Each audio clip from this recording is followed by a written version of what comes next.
Welcome to our channel. Today we how to connect MacBook Pro to Samsung TV via AirPlay. Quick fix step by step clearly. To connect your MacBook Pro to a Samsung TV using AirPlay, first ensure both devices are on the same Wi-Fi network.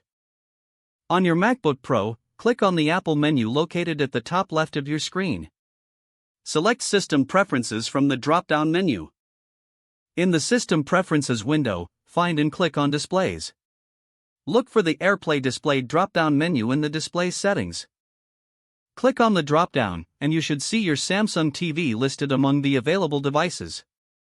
Select your Samsung TV from the list. If prompted, enter the AirPlay passcode that may appear on your Samsung TV screen.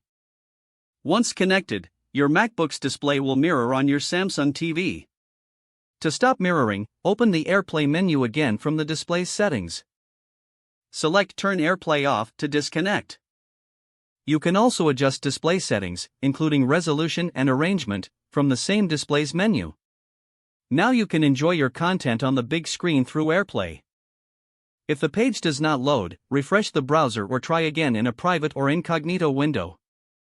Make sure you are using the correct email address, then retype it carefully to avoid small typos. If your password is not accepted, use the reset option and create a new strong password you can remember. Check your spam folder for verification or security emails, then complete any requested confirmation steps. Enable two-factor authentication if available to improve account security and reduce unauthorized access risk. After signing in, review your profile details so your contact information and settings are accurate and current. If you see an error message, note it down and try again after restarting your device and internet connection. Log out when you finish, especially on shared devices, to keep your account and payment information secure. If the page does not load, refresh the browser or try again in a private or incognito window. Make sure you are using the correct email address, then retype it carefully to avoid small typos. If your password is not accepted, use the reset option and create a new strong password you can remember. Check your spam folder for verification or security emails, then complete any requested confirmation steps. Enable two-factor authentication if available to improve account security and reduce unauthorized access risk. After signing in, review your profile details so your contact information and settings are accurate and current.